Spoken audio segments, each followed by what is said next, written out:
মুসল্লিয়ানে কেরাম, জিলকাদা মাস চলছে, যে মাসগুলো হজের মাস, শাওয়াল, জিলকাদ, জিলহিজ্জা, এই 3 মাস হজের মাস। বিশেষ করে জিলকাদা, আল্লাহর ঘরের মুসাফির যারা হয় এই সময়েই রওনা হয়ে যায়। ঠিক জিলহজ মাসের 8 তারিখ থেকেই হজের মূল যে কাজগুলো সেগুলো শুরু হয়ে যায়। হাজারো লাখো পৃথিবীর আনাচে কানাচে আল্লাহর ঘরের জিয়ারতকারী মুসাফির গুলো বাইতুল্লাহর জিয়ারতের দিকে চলে গেছে, যাচ্ছে, যাবে। ইব্রাহিম আলা নবীন আলাইহিস সালাতু ওয়াস সালাম যখন বাইতুল্লাহ নির্মাণ করেন,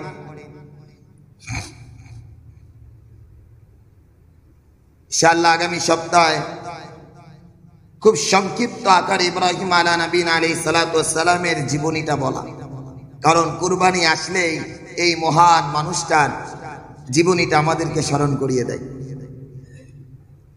বাইতুল্লাহ যখন নির্মাণ শেষ, আল্লাহ তাআলাকে বললেন, ওগো রব, এই জনমানবহীন এলাকায় কে আসবে? পানি ছিল না, এখন পানি হয়েছে মাত্র একটু। এই জনমানবহীন এলাকায় কে আসবে? এই বাক্কা, মক্কার আগের নাম ছিল বাক্কা, মক্কার নাম ছিল বাক্কা। আল্লাহ তাআলা কালামে হাকিমের ভিতরে বাক্কা নামটাকেও উল্লেখ করেছে।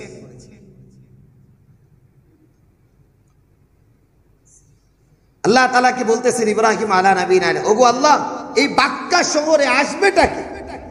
এই বাক্কায়, মক্কাতুল মুকাররমায় আসবে কে? খাবার নাই, বাজার নাই, মরুভূমি এলাকা, আসবে কে? পাহাড়ি এলাকা। ঠিক বাইতুল্লাহ, যারা বাইতুল্লাহ জিয়ারতে গেছি তারা তো জানি বাইতুল্লাহ ঘেঁষেই পাহাড়, বাইতুল্লাহ ঘেঁষেই পাহাড়।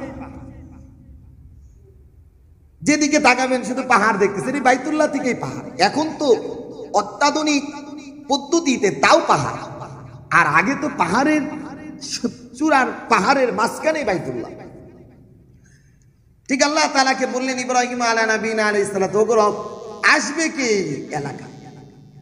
আল্লাহ তাআলা বললেন, ওয়াজ্জিন ফিন নাসি বিল হজ, ওয়াজ্জিন ফিন নাসি বিল হজ ইয়াতুকা রিজালান ওয়া আলা কুল্লি দামিরিন ইয়াতিনা মিন কুল্লি ফাজ্জিন আমিক। ও ইব্রাহিম, ওই পাহাড়ে দাঁড়ায় আপনি একটু এলান দিয়া দেন, আজান দিয়া দেন। শুধু বলবেন, কিসের আজান? হজের আজান দিবেন, এখানে বাইতুল্লাহ নির্মাণ হয়ে গেছে, আসো তোমরা এই বাইতুল্লাহ জিয়ারতের জন্য, তুয়াফ করার জন্য, মুহাব্বতের বহির প্রকাশ করার জন্য আসো। এই কথাটা শুধু বলবেন আপনি। আমি পৃথিবীর আনাচে কানাচে আপনার যত সন্তান আছে, মিল্লাতা আবিকুম ইব্রাহিম ওয়া সাম্মাকুমুল মুসলিমিন, আপনার সন্তানদের কানে কানে কিয়ামত পর্যন্ত এই ঘরের মুহাব্বত দিয়া, এই ঘরের ভিতরে বান্দাগুলো অর্থ খরচ কইরা, সময় ব্যয় কইরা, জীবন বাজি রাইখা এই ঘরে আসতে থাকে। ও মোহতারাম হাজির,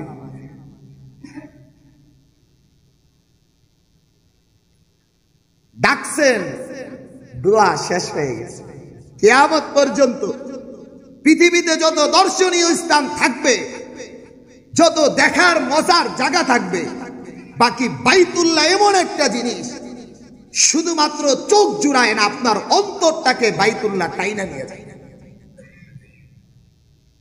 বাইতুল্লাহ তো এমন যে আপনি দাঁড়ানোর সাথে সাথে আপনার হৃদয়টাকে সে টাইনা নিয়ে যায়।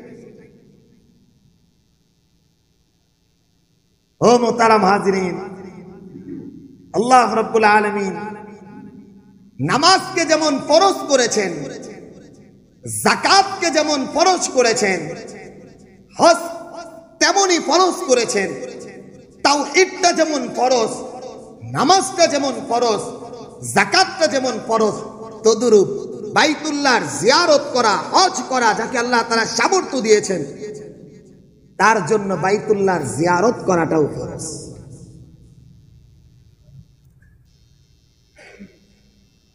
মুহতারাম হাজিরিন, এই বাইতুল্লাহর সাথে দিলের কি সম্পর্ক বয়ান কইরা, বক্তব্য দিয়ে আপনারা বুঝাইতে পারবো না,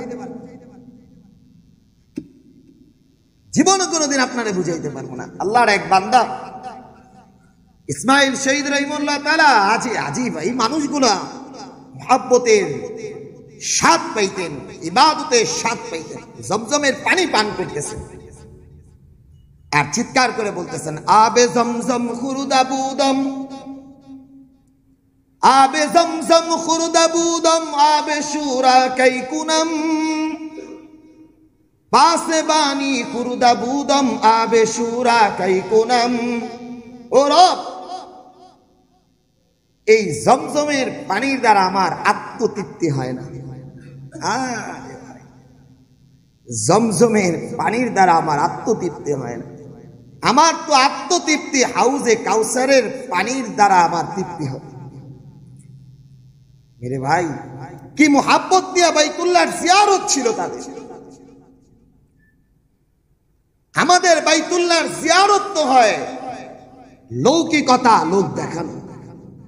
আমাদের বাইতুল্লাহর জিয়ারত হয় মুহাব্বতের না। আমাদের বাইতুল্লাহর জিয়ারত হয় মানুষ আমারে হাজী সাহেব বলবো এজন্য। আমাদের বাইতুল্লাহর জিয়ারত হয় বৃদ্ধ হয়ে গেলাম, রিটায়ার্ড হয়ে গেলাম, এখন হজে না গেলে মানুষ কি বলবে, এই রকম রোগ আমাদের ধরছে। আরে ভাই, এটা বাইতুল্লাহর জিয়ারতের কোনো মর্ম না। বাইতুল্লাহর জিয়ারত তো এটা যে আপনার দিলের সাথে আল্লাহ তাআলার এক মুহাব্বত তৈরি হয়ে যায়, আপনি পাগল হয়ে যাবেন।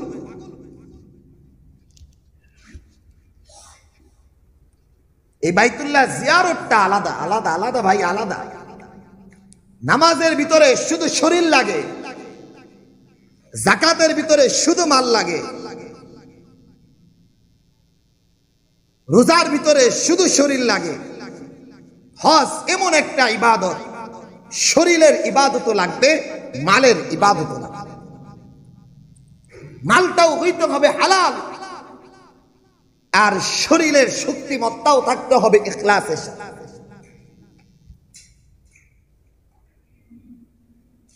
ও মুহতারাম হাজিরিন, বাইতুল্লাহ জিয়ারতের মজাটা কি?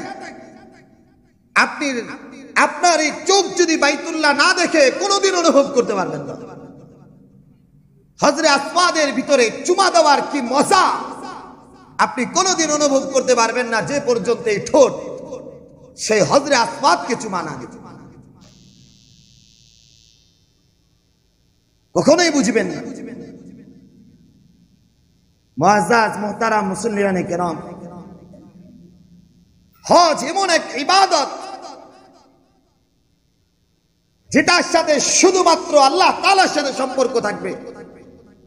কে ধনী কে গরিব কোনো তারতম্য নাই, না পোশাকের তারতম্য, না চেহারার তারতম্য, না কোনো অবস্থার ভিতরে কোনো মানুষ বুঝবে সে বড় লোক কোটিপতি, এগুলো বুঝার কোনো সুযোগ নাই। যখন এলাকা থেকে বের হবে, ঠিক উপরে একটা সাদা কাপড়, নিচে একটা সাদা কাপড়, আমি যেন এক মরা লাশের মতো। হালাল কাজগুলো আমার থেকে হারাম হয়ে গেল। বিবির সাথে কথা বলা, বিবির সাথে সমস্ত যৌনাচার করা আমার জন্য হালাল, কিন্তু বাইতুল্লাহর জন্য ইহরাম পরার পর থেকে সব হারাম। আমার জন্য তো সুগন্ধি ব্যবহার করা হালাল সুন্নত, কিন্তু ইহরাম পরার পরে আর সুগন্ধি আমার জন্য জায়েজ নাই, হারাম হয়ে গেছে।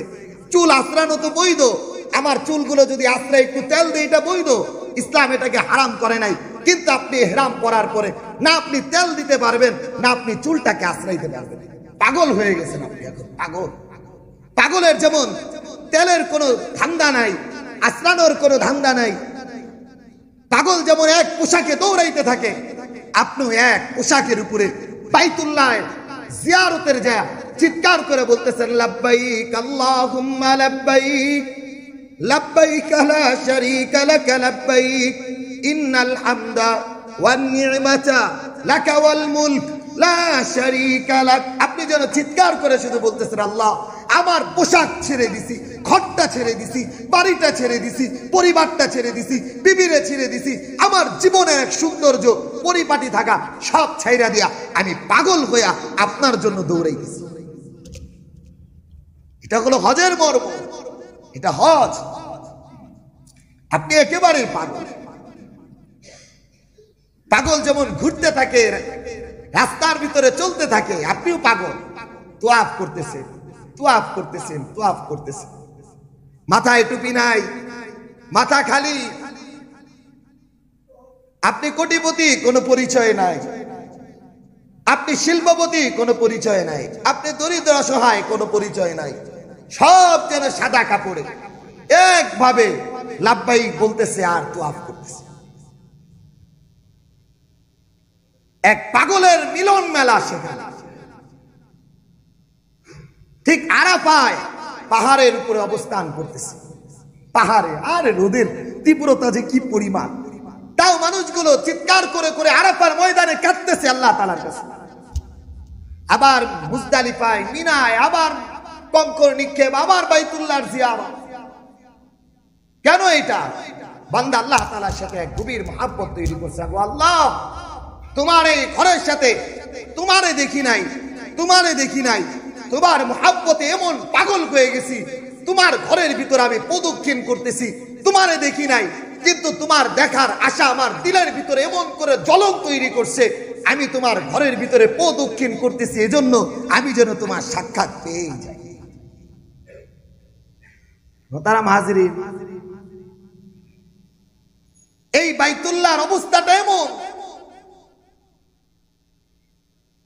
এই ঘরের বাইতুল্লাহ আল্লাহ তাআলার ঘরের সাথে সম্পর্কটা এমন, দেখলেও সওয়াব পাবে, স্পর্শ করলেও সওয়াব পাবে, তাকায়া থাকলেও সওয়াব পাবে, তোয়াফ করতে থাকলেও সওয়াব পাবে।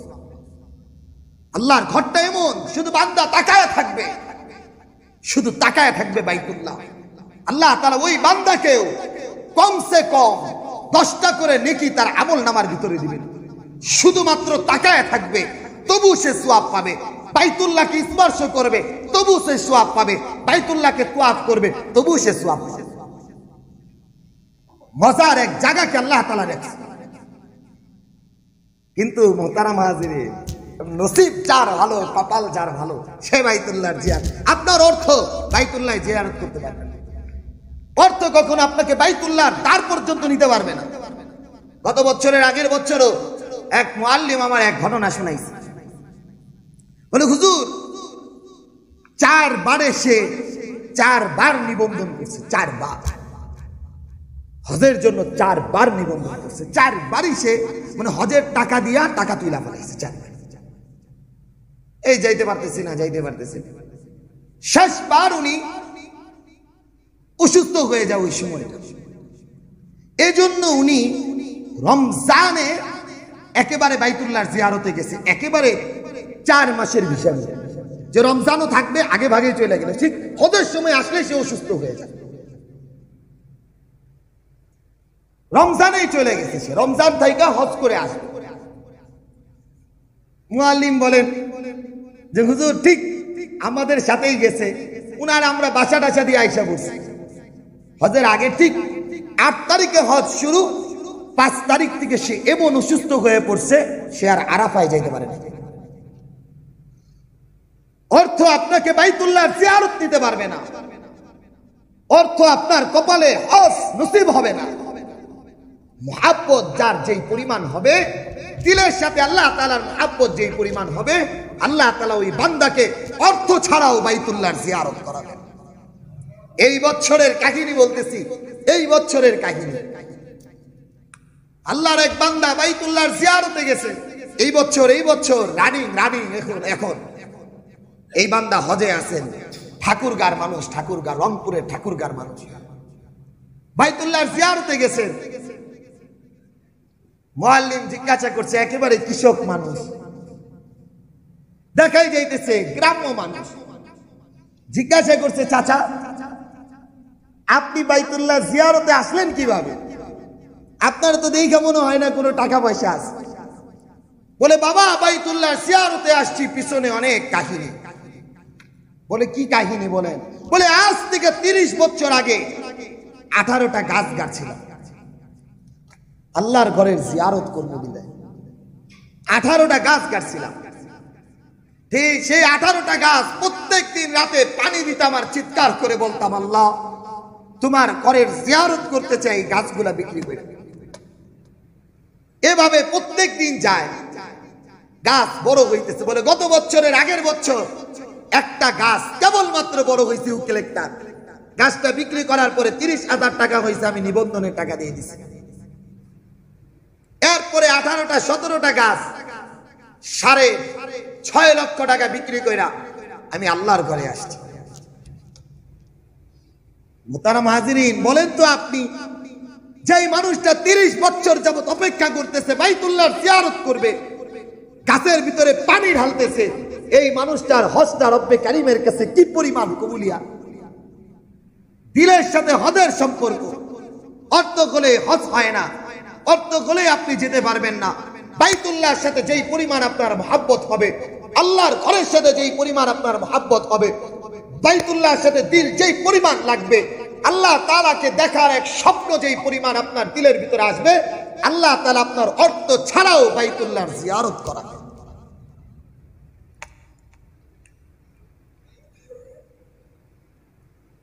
পুরান ঢাকার এক মাঝে গত বছরও বলছিলাম, আবার দিলের ভিতরে খুব নাড়া দেয় ঘটনাটা। কাজের বুয়া মালিকে হজে যাবে, বাড়ির মালিক, কাজের বুয়ারও দিলের চাওয়া সে বাইতুল্লাহর জিয়ারত করবে। কাজের বুয়া বাইতুল্লাহর জিয়ারত করবে কেমনে? 7-8 লক্ষ টাকা লাগে। মালিকে হজে যাবে, কাজের বুয়া বলছে, মালিক আপনি যে হজে যাবেন ইহরাম পরবেন না? বলে হ্যাঁ। বলে ইহরামটা আমারে দিয়া ধোয়াবে। ও মেরে ভাই, দিলের চাওয়া এটা, দিলের চাওয়া এটা। না জন্নি আবদিবি, আল্লাহ তাআলা বলেন বান্দা আমার প্রতি যেমন ধারণা করবে আমি রব্বে কারীম ওই বান্দার তেমন আচরণ করে দেব। বান্দা আমার প্রতি ধারণা করবে আমি অর্থ ছাড়াই বাইতুল্লাহর জিয়ারতে নিয়ে যাব, হ্যাঁ ওই বান্দাকে কোনো না কোনো উপায়ে আমি বাইতুল্লাহে পৌঁছায় দিব। কাজের বুয়া বলছে মালিক রে, মালিক আপনি যখন বাইতুল্লাহে যাবেন আপনার ইহরামের কাপড়টা আমার দিয়ে ধোয়াবেন। কাপড় আনছে 4টা। এরকম কাজের বুয়ার জবান থেকে এই কথা আমাদের মুস্তাক শাহ হুজুর ওই মহিলার সাথে সাক্ষাৎ হয়েছে, তখন এই ঘটনাগুলো শুনাইছে। সেই কাজের লোক বুয়া এহরামের কাপড় ধুইতে ছিল, আর এহরামের পানি ওই কাপড়ের পানির সাথে নিজের চোখের পানি ফুটায় ফুটায় পালাইছে। আল্লাহ, আমার তো কোনো টাকা নাই, আমার এই মালিক বাইতুল্লাহর জিয়ারতে যাবে, এই যে আমি কাপড়টা একটু হাত দিয়া ধুয়া দিলাম, বুকের সাথে লাগাইয়া দিলাম, আমার তো কোনো অর্থ নাই, আমি বাইতুল্লাহর জিয়ারতে যাইতে পারি আর নাই পারি, আল্লাহ এই কাপড়টার সাথে যেন তোমার ঘর যেমন লাগবে স্বপ্নর যোগে হইলেও তুমি আমারে তোমার বাইতুল্লাহর সাথে লাগাই দিও। দোয়া করতে করতে ঠিক হজে যাওয়ার মালিক হজে চলে যাওয়ার আগে কাজের বুয়া বলতেছে, মালিক আমার একটু 40 দিনের ছুটি দিবেন। বলে কেন? বলে বাড়িতে একটু কাজ আছে। সে 40 দিনের ছুটি নিয়ে চলে গেছে। এই বাড়ির মালিক যখন হজে গেছে, এহরাম টেহরাম মানে তোয়াফ কইরা যখন আসছে, উমরা কইরা হোটেলে আইসা দেখে যে এক মহিলার হুইল চেয়ার ধাক্কাইতেছে তার কাজের মহিলা, ওই বুয়াটা। আশ্চর্য কথা, উনি জিজ্ঞাসা করবেন আবার ভয় পাইতেছেন। দেখা যাইতেছে পিছ থেকে কাজের বুয়া, চেহারাটাও মিলতেছে, বলতে পারতেছে না কাজের বুয়া হজে আসবে কেন, অত টাকা নাই। জিজ্ঞাসা করছে, এই হেরে দেখা কর মালিক আপনি, তুমি হজে আইলা কেমনে, তুমি হজে আইলা কেমনে কাজের বুয়া? বলে মালিক আপনার এই ইহরামের কাপড় যখন ধুইতেছিলাম, ওই ইহরামের কাপড়ের সাথে আমার চোখের পানি জমতেছিল। আমি আল্লাহ তাআলাকে বলতেছিলাম, রব আমার তো বেতন মাত্র 3,000-4,000 টাকা, তোমার ঘর দেখার মতো শক্তি আমার নাই, কিন্তু তুমি পারো বাইতুল্লাহর জিয়ারত করাইতে, স্বপ্ন যোগ হইলেও তোমার ঘরটা আমারে দিয়ে দেখায়।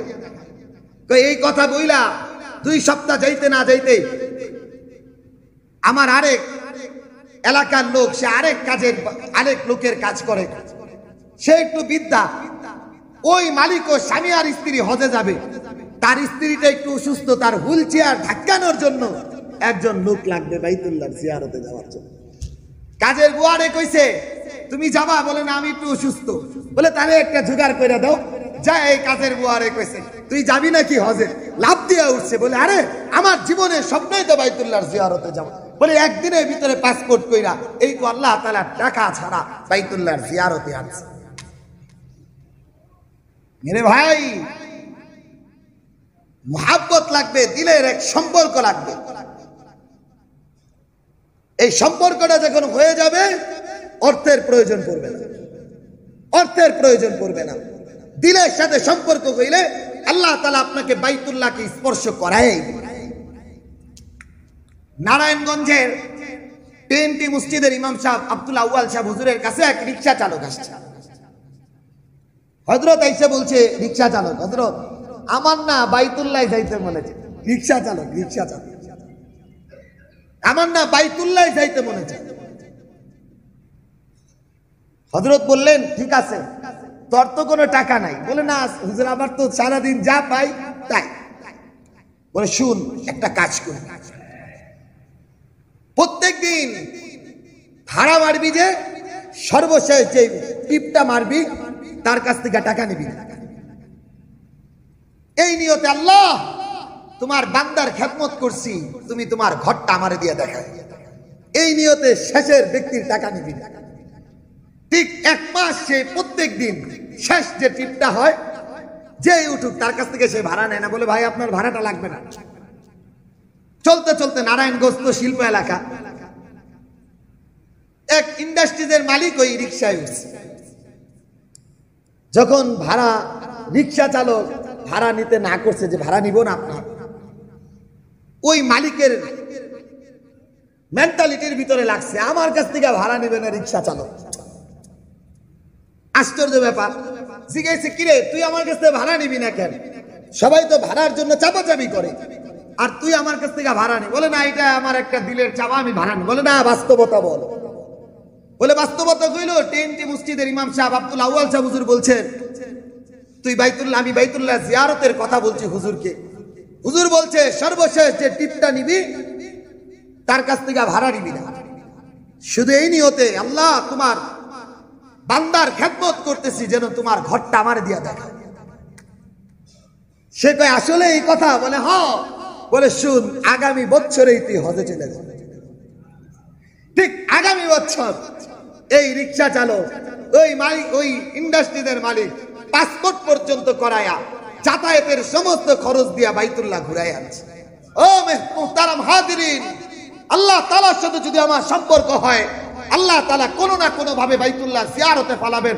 আমার অর্থ ক্রেডিট মর্যাদা আমাকে বাইতুল্লাহ নিতে পারবে না। হ্যাঁ, সৌদি আরব দিয়া ঘুরে আসতে পারবো, বাইতুল্লাহ সামনে দিয়েও ঘুরে আসতে পারবো, কিন্তু কপালের ভিতরে হজ কবুল হবে না। নবী আলাইহিস সালাতু ওয়াস সালাম হজের ব্যাপারে আমাদেরকে কতটা সতর্ক করেছেন আল্লাহ তাআলা, রাসূলও করেছেন, নিয়ামতের কথাও বলেছেন, সওয়াবের কথাও বলেছেন। আল্লাহ তাআলা বলেন, আল হাজ্জু আশহুরুম মা'লুমাত ফামান ফারাদা ফীহিন্নাল হাজ্জা ফালা রাফাসা ওয়ালা ফুসুকা ওয়ালা জিদালা ফিল হজ। বান্দা হজ করতে গেছে, খারাপ কথা বলে নাই, খারাপ কাজ করে নাই, একবারে কারোর সাথে ঝগড়া করে নাই, আল্লাহ তাআলার জন্য হজ করছে, পাথেও বানাইছে তাকওয়াকে। আল্লাহ তাআলা ওই বান্দার জীবনের সমস্ত গুনাহ মাফ করে দেন। নবী আলাইহিস সালাতু ওয়াস সালাম বলেন হজ কতটা ইবাদত। নবী আলাইহিস সালাতু ওয়াস সালাম বলেন, আবু হুরায়রা থেকে হাদিস, বুখারী মুসলিমের ভিতরে আসছে, নবী আলাইহিস সালাতু ওয়াস সালাম বলেন, রাসূল পাক সাল্লাল্লাহু আলাইহি ওয়াসাল্লামকে জিজ্ঞাসা করলেন, সুইলা রাসূলুল্লাহ সাল্লাল্লাহু আলাইহি ওয়াসাল্লাম, আল্লাহ রাসূলকে জিজ্ঞাসা করলেন, আইয়ুল আমালি আফযল, ওগো রাসূল সবচেয়ে উত্তম আমল কি? রাসূল বললেন, আল ঈমানু বিল্লাহ, আল্লাহর প্রতি ঈমান। সুম্মা মাযা, ওগো রাসূল এরপরে কি? আল্লাহ রাসূল বললেন আল জিহাদু ফি সাবিলিল্লাহ, আল্লাহর রাস্তায় জিহাদ করা, বাতিলের মোকাবেলা করা, কুফরি শক্তির মোকাবেলা করা, কুফরি মতবাদের মোকাবেলা করা, কুফরি কথাবার্তা যারা বলে তাদের মোকাবেলা করা, এটা হলো উত্তম। সুম্মা কিলা, এরপর আবার জিজ্ঞাসা করা হয়েছে গো রাসূল এরপরে কি?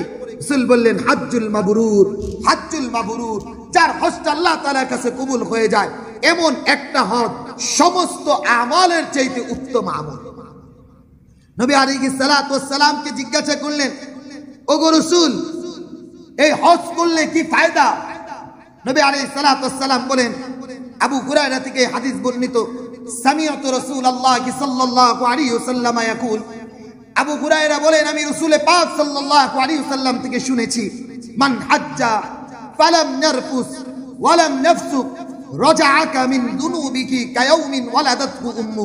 রাসূল বলেন যার হজটা আল্লাহ তাআলার কাছে কবুল হয়ে গেছে, হজের ভিতরে সে কোনো গুনাহ কথা বলে নাই, খারাপ কাজ করে নাই, মানুষের সাথে ঝগড়া বিবাদ করে নাই, আল্লাহ তাআলা রাজা মিন যুনুবিহি, যখন তাকে ফিরায়া দিবেন তার গুনাহকে এমন ভাবে মিটায়া দিবেন কায়াউমিন ওয়ালাদাতহু উম্মু, যেন সে মায়ের গর্ভে থেকে কেবল মাত্র বের হয়েছে। ওই বান্দার কোনো গুনাহ থাকবে না, একেবারে মাসুম হয়ে যাবে। কি মনে করেছেন আপনি? আপনার জীবনের সমস্ত অপরাধগুলো মিটে যাচ্ছে মাত্র হজের দ্বারা। আপনার জীবনের সমস্ত অপরাধগুলো মিটে যাচ্ছে হজের দ্বারা। এই হজটা কতটা আপনার নিখুঁত হওয়া চাই, অর্থটাও কি পরিমাণ নিখুঁত হওয়া চাই, সময়টাও কি পরিমাণ নিখুঁত হওয়া চাই। কিন্তু আমাদের অবস্থা এমন, সুদি কারবার করে, এই বেটাও হজে যায় সুদের টাকা দিয়ে। হ্যাঁ আপনি হাজী সাহেব হইতে পারবেন, বাকি আল্লাহ তাআলার কাছে হজের মূল্যায়ন যেটা সেটা আপনি পাবেন। আপনি ঘুষের টাকা দিয়ে বাইতুল্লাহ জিয়ারতে যাইতেছেন, হ্যাঁ আপনার জীবনের কোন কর্মের কারণে হজ নসিব হবে, দেখতে পারবেন, ঘুরতে পারবেন, কিন্তু আল্লাহ তাআলার কাছে কোন আজর প্রতিদান আপনি পাবেন। একজন মানুষ সারা জীবনের জমানো অর্থগুলো, রিক্সা চালক, ভ্যান চালক, খেটে খাওয়া মানুষগুলো তার অর্থগুলো জমায়া হালাল উপার্জন নিয়ে বাইতুল্লাহ জিয়ারতে গেতেছে, আর আপনি মানুষ ঠকায়া, জুলুম কইরা, নির্যাতন কইরা, ঘুষ খায়া, সুদ খায়া আপনি যাইতেছেন বাইতুল্লাহ জিয়ারতে হারাম টাকা নিয়ে। আপনার হজটা মুহূর্তেই কবুল হয়ে গেল। এজন্য মুহতারাম হাজিরিন, আল্লাহ তাআলার জন্য দিলটাকে আগে তৈরি করি, হালাল উপার্জন গুলো হজের জন্য রেখে দেই, আল্লাহ তাআলা কোনো না কোনো ভাবে বাইতুল্লাহর জিয়ারতে আপনাকে পৌঁছায় দিবেন। নবী আলাইহিস সালাতু ওয়াস সালাম আরো বলেন, ওয়ান ইবনে শাম্মাসাত রাদিয়াল্লাহু আনহু قال, এই সাহাবী বলেন একটা ঘটনা বলতেছেন। নবী আলাইহিস সালাতু ওয়াস সালামের কাছে আমর ইবনুল আস রাদিয়াল্লাহু তাআলা আনহু যখন আসলেন, আসার পরে রাসূল পাক সাল্লাল্লাহু আলাইহি ওয়াসাল্লামের কাছে বললেন, ফাবসুত বিয়ামিনিকা, ওগো রাসূল আপনার হাতটা সম্প্রসারিত করেন, আমি মুসলমান হয়ে যাব। আমর ইবনুল আস রাদিয়াল্লাহু তাআলা আনহু যখন বললেন, ওগো রাসূল আপনার হাত বাড়ায় দেন, আমি মুসলমান হব। রাসূল পাক সাল্লাল্লাহু আলাইহি ওয়াসাল্লাম যখন হাত বাড়াইছেন, আমর ইবনুল আস হাতটারে গুটায় দিয়েছেন। রাসূল হাত বাড়াইছেন, আমর ইবনুল আস হাতটারে গুটায় দিয়েছেন। এবার বলে লা উবাইউকা ফাবাসাতা ইয়াদাহু ফাকাবাসতু ইয়াদি। রাসূল যখন হাত বাড়ায় দিছে, আমর ইবনুল আস হাতটা গুটায় নিছে। রাসূল বললেন, মালাকা ইয়া আমর, কি ওমর কি হইল তোমার, কি হইল, তুমি হাত গুটায় নিলে কেন? তুমি তো বললা হাত প্রসারিত করেন, আমি মুসলমান হব। এবার নবী আলাইহিস সালাতু ওয়াস সালামকে বলতেছে, গো রাসূল আমার জীবনের তো অনেক অপরাধ, জীবনে তো অনেক গুনাহ করছি, মুসলমান হবার আগে খুন খারাপি থেকে সমস্ত কিছু কাজগুলো করছি, আজকে যদি আমি মুসলমান হয়ে যাই কি হবে? রাসূল পাক সাল্লাল্লাহু আলাইহি ওয়াসাল্লাম বললেন, আমা আলিমতা ইয়া আমর, ওগো আমর তুমি কি জানো না, আন্নাল ইসলাম ইয়াহদিমু মা কানা ক্বাবলা, ইসলাম তোমার পিছনে সমস্ত অপরাধকে মিটায় দেবে। এই মুসলমান হয়ে যাও, হওয়ার সাথে সাথে তোমার সমস্ত অপরাধগুলো ইসলাম মিটায় দিবে। এবার আবার বললেন, ওয়া আন্নাল হিজরাতা তাহদিমু মা কানা ক্বাবলা, তুমি যদি আল্লাহ তাআলার জন্য নিজের এলাকা থেকে হিজরত করে আরেক এলাকায় চলে যাও, আল্লাহ তাআলা তোমার গুনাহকে মিটায় দিবেন। 3 নাম্বার, ওয়া আন্নাল হাজ্জা ইয়াহদিমু মা কানা ক্বাবলা। তুমি যদি হজ করতে যাও, আল্লাহ তাআলার জন্য যদি হজ করো, আর যদি তোমার হজটা কবুল হয়ে যায়, আল্লাহ তাআলা তোমার পিছনে সমস্ত অপরাধগুলোকে মিটায় দিবেন। এজন্য মুহতারাম হাজিরিন, নবী আলাইহিস সালাতু ওয়াস সালাম হজের ব্যাপারে আমাদেরকে আরো উদ্বুদ্ধ করেছেন। নবী আলাইহিস সালাতু ওয়াস সালাম বলেন, আল হজ্জুল মাবরুর লাইসা লাহু জাযাউ ইল্লাল জান্নাহ। যে ব্যক্তি হজ করলো, হজটা আল্লাহ তাআলার কাছে একেবারেই কবুল হয়ে গেল, একেবারেই দিল আর দিমাগ আর চিন্তা চেতনাকে আল্লাহ তাআলার জন্যই ঢাইলা দিছে, আর হজটা হজ্জে মাবরুর হয়ে গেছে। রাসূল পাক সাল্লাল্লাহু আলাইহি সাল্লাম বলেন, ওই মানুষটার জন্য একমাত্র প্রতিদান হলো আল্লাহ পাকের জান্নাত। ওই মানুষটা হজ কবুল হয়ে গেছে, আল্লাহ তাআলা ওই বান্দাকে কোনো না কোনো ভাবে জান্নাতে প্রবেশ করায় দেবে। এজন্য মুহতারাম হাজিরিন, আমাদের এলাকাগুলো, বিশেষ করে এশিয়া মহাদেশের মানুষগুলো বৃদ্ধ গলে বাইতুল্লাহর জিয়ারতে যায়। বৃদ্ধ গলে বাইতুল্লাহ জিয়ারতে গেলে না আপনি ঠিকমতো তাওয়াফ করতে পারবেন, না আপনি ঠিকমতো সাই করতে পারবেন, না আপনি ঠিকমতো আরাফায় অবস্থান করতে পারবেন। খুব কষ্টের অবস্থা। আরাফা থেকে অনেকটা সময় হেঁটে যেতে হয় মুজদালিফায়, মিনায়। অনেক বৃদ্ধ মানুষ অস্থির হয়ে পড়ে। ও মুহতারাম হাজিরিন, এজন্য আল্লাহ তাআলা আপনাকে সময় দিয়েছেন, অর্থ দিয়েছেন, সম্পদ দিয়েছেন। সময়টাকে, অর্থটাকে, শক্তিটাকে কাজে লাগিয়ে সময় মতো হজ করলে আপনি হজেরও মজা পাবেন, সময়টাকেও আল্লাহ তাআলার জন্য নিবেদিত করতে পারবেন। আপনি এমন একটা সময় হজে গেলেন, শরীরই আপনার চলে না, না আপনি শরীরের গুরুত্ব দিবেন, না আপনি বাইতুল্লাহর জিয়ারত করবেন। এই জন্য মুহতারাম হাজিরিন, হজের ইবাদত হলো দিলের সাথে সম্পর্ক। হজের ইবাদতটাই হলো দিলের সাথে সম্পর্ক। যার দিল যেই পরিমাণ হবে, যার দিল যেই পরিমাণ মুহাব্বত হবে, আল্লাহ তাআলা সেই বাইতুল্লাহর জিয়ারতটা ওই পরিমাণ হয়ে যাবে। হাদিসের মধ্যেও আসছে, মুহতারাম হাজিরিন, কোন মানুষের হজ যখন কবুল হয়ে যায়, তার আসার পরে তার কর্মের মাধ্যমে বোঝা যায় এই মানুষটার হজটা আল্লাহ তাআলার কাছে কবুল হয়ে গেছে। হজ আপনাকে অপরাধ থেকে বাঁচাবে, হজটাই আপনাকে খারাপ কাজ থেকে বাঁচাবে, হজটাই আপনাকে গুনার সমস্ত আসবাবিয়াত থেকে বাঁচাবে। এজন্যই মুহতারাম হাজিরিন, হালাল উপার্জন জমিয়ে রেখে, হালাল উপার্জন দিয়ে, হালাল অর্থ দিয়ে, কষ্টের অর্থ দিয়ে যখন বাইতুল্লাহর জিয়ারত করবেন, ওই অর্থগুলো আরশে আজিমে যায় বাড়ি। এজন্য মুহতারাম হাজিরিন,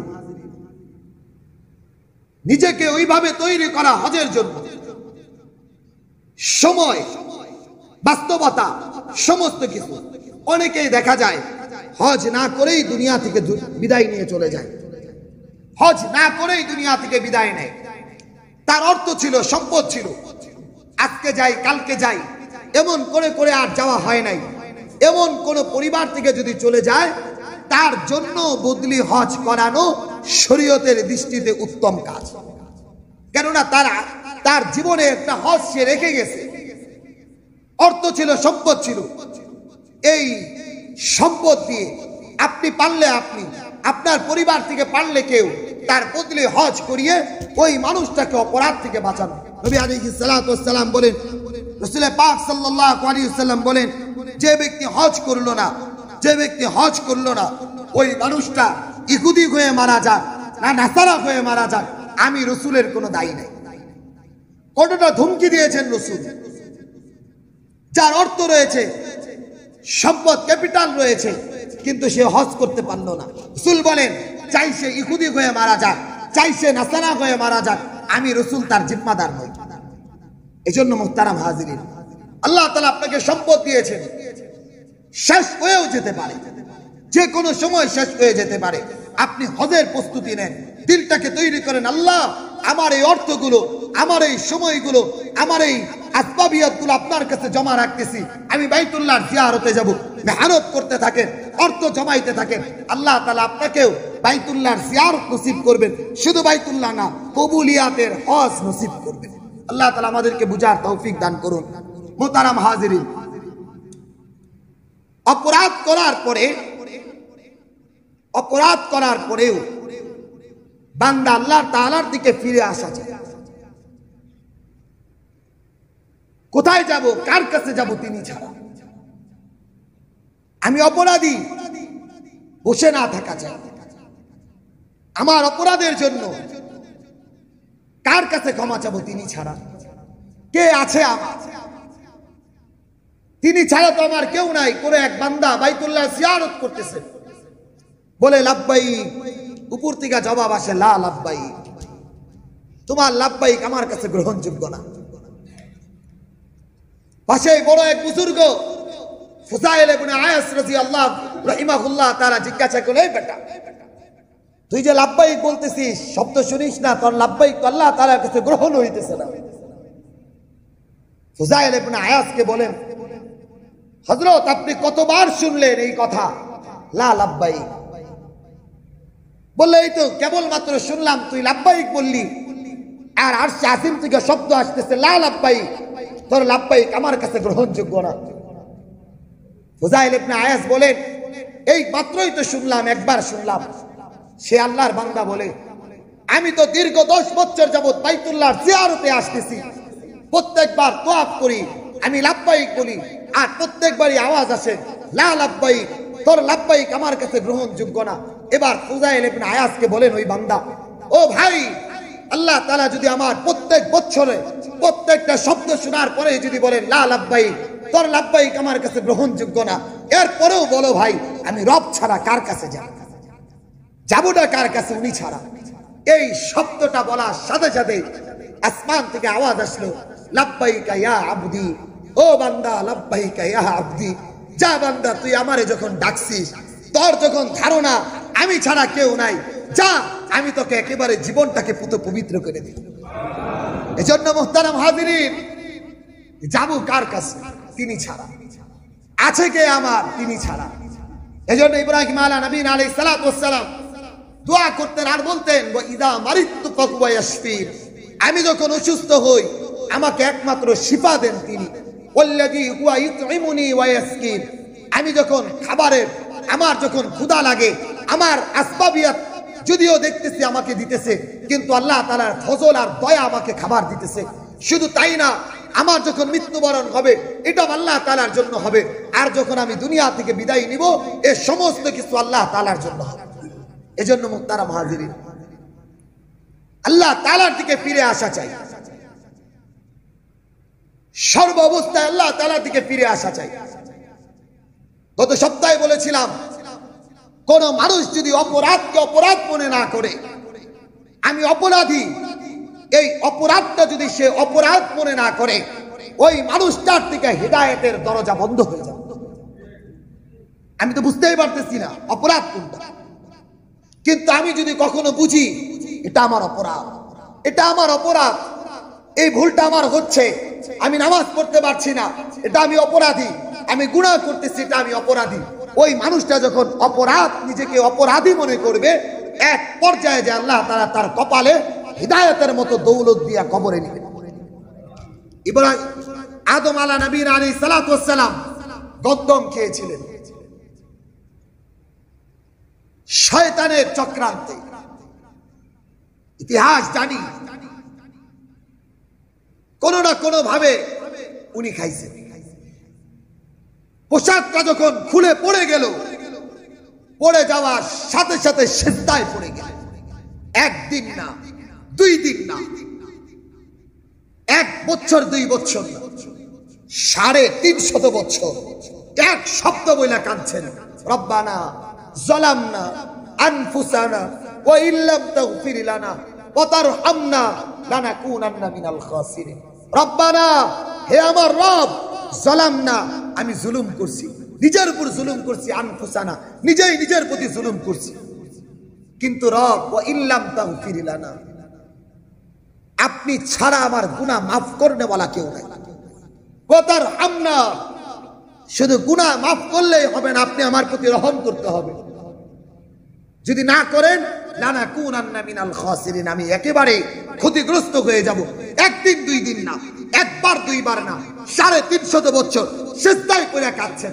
আল্লাহ তাআলা এমন দামি বানায় দিবেন, এমন দামি বানায় দিবেন, নবুয়াতের দরজার ভিতরে ঢুকায়া কিয়ামত পর্যন্ত সমস্ত মানুষের জন্য বনি আদমের বাবা বানায় দিয়েছে। পক্ষান্তরে শয়তানও অপরাধ করছে, শয়তান নিজেকে নত হইতে পারে না, শয়তানের গর্দানটা উঁচা করে দিছে। শয়তান অপরাধ করার পরেও নিজেকে অপরাধী মনে করতে পারে নাই।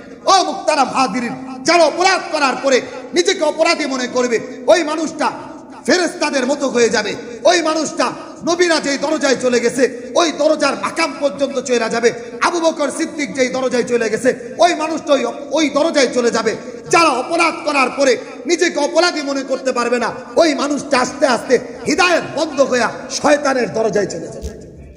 এজন্য মুহতারাম হাজিরিন, আজকের সমাজের এক প্রবণতা তৈরি হয়েছে, অপরাধ করার পরেও ওই অপরাধকে সমাজের নেতৃস্থানীয় ব্যক্তিবর্গ, পরিবার পরিজন সেটাকে থামা চাপা দেওয়ার চেষ্টা করে। অপরাধ করছে সন্তান, গা এড়িয়ে আমি চলে যাচ্ছি, আমি বাবা হয়ে গা এড়ায় চলে যাচ্ছি। অপরাধ করছে পরিবারে, আমি এটাকে অপরাধী মনে করতেছি। আমার মেয়েটা বেহায়া বেপরদায় সবসময় চলতেছে, আমার কাছে এটা অপরাধী মনে হয় না। আমি সুদ খাইতেছি, আমার কাছে অপরাধ মনে হয় না। আমি ঘুষ খাইতেছি, আমার কাছে অপরাধ মনে হয় না। আমি মানুষ প্রতি জুলুম করতেছি, এগুলো আমার কাছে অপরাধ হয় না। এই অপরাধ মনে না করতে করতে এক পর্যায়ে যায় দিলের ভিতরে মোহর পড়ে যাবে। আল্লাহ বলেন, খতামাল্লাহু আলা কুলুবিহিম ওয়া আলা সামঈহিম ওয়া আলা আবসারিহিম গিশাওয়া। এই মোহরগুলো দিলে পড়ে যাবে, কানে পড়ে যাবে, নাকে পড়ে যাবে। এক পর্যায়ে যায় হিদায়াতের রাস্তা বন্ধ হয়ে যাবে। পক্ষান্তরে আমি অপরাধ করছি, আমল করতে পারি না, নামাজে 5 ওয়াক্ত পড়তে পারি না, বাকি আমি সময় পাইলেই নামাজে চলে আসি। মনে হয় আমি যে নামাজ পড়তে পারি না আমি অপরাধী, আমার মেয়েটাকে পর্দা করাইতে পারি না আমি অপরাধী, চেষ্টাও করতেছি, মেহনত করতেছি। এই অবস্থা যদি আমার দিলে জ্বলন থাকে, আল্লাহ তাআলা কোনো না কোনো সময় আমার হিদায়াত দিয়া আমার পরিবারকে ঠিক করে দেবে। এই জন্য মুহতারাম হাজিরিন, অপরাধকে অপরাধ মনে করা, অপরাধকে অপরাধ মনে করা, যে অপরাধী তাকেও অপরাধী মনে করা, তাকে ধামা চাপা দেওয়ার কিছু নাই। এজন্য মুহতারাম হাজিরিন, যে ভালো করবে আল্লাহ তাআলা তাকেও সওয়াব দান করবেন। এজন্য মুহতারাম হাজিরিন, কালোকে কালো বলা, সাদাকে সাদা বলা, কালো যে তাকে কালোই বলতে হবে, সাদা যে তাকে সাদাই বলতে হবে, এরকম মেন্টালিটি যখন চলবে আল্লাহ তাআলা এক পর্যায়ে যায় তাকে সলাহিয়াত দান করবেন, তাকওয়া দান করবেন, পরহেজগারিতা দান করবেন। আর সাদা আর কালোর ভিতরে যে তারতম্য করতে পারবে না, হিদায়াতের দরজা বন্ধ হয়ে যাবে। আল্লাহ রাব্বুল আলামিন আমাদেরকে বুঝার তৌফিক দান করুন। আমিন। ওয়া আখির দাওয়ানা আলহামদুলিল্লাহি রাব্বিল